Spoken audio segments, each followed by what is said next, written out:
हमारे देश में भी कुछ लोग हैं जो नकारात्मकता के भंवर में फंसे हुए हैं, निराशा में डूबे हुए हैं। ऐसी हताशा में ये लोग भी अब काले जादू की तरफ मुड़ते नजर आ रहे हैं।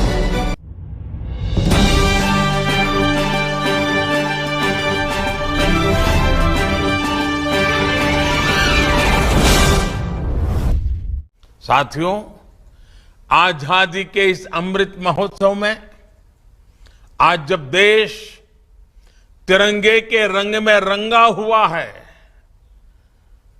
तब कुछ ऐसा भी हुआ है जिसकी तरफ देश का ध्यान दिलाना चाहता हूं।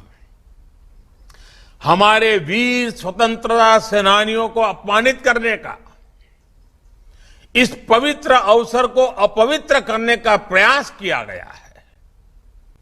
ऐसे लोगों की मानसिकता देश को भी समझना जरूरी है।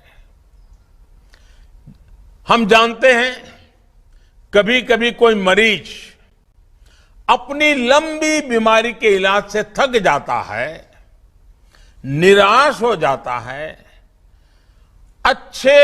अच्छे डॉक्टरों से सलाह लेने के बावजूद जब उसे लाभ नहीं होता तो वो कितना ही पढ़ा लिखा क्यों न हो, अंधविश्वास की तरफ बढ़ने लग जाता है। वो झाड़ फूंक कराने लगता है, टोने टोटके पर, काले जादू पर विश्वास करने लगता है। ऐसे ही हमारे देश में भी कुछ लोग हैं जो नकारात्मकता के भंवर में फंसे हुए हैं, निराशा में डूबे हुए हैं।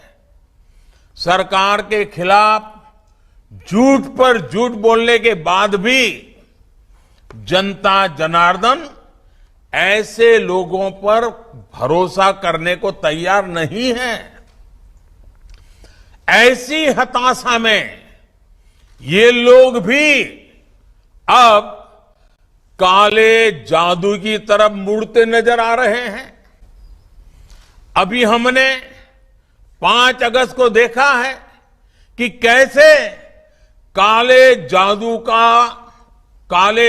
को फैलाने का भरपूर प्रयास किया गया।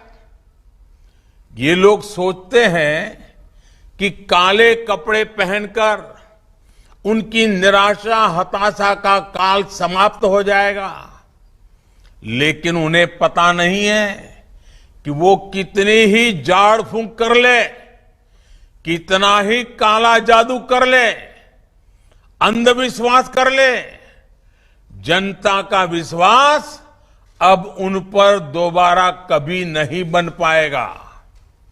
और मैं ये भी कहूंगा कि इस काले जादू के फेर में आजादी के अमृत महोत्सव का अपमान न करें, तिरंगे का अपमान न करें।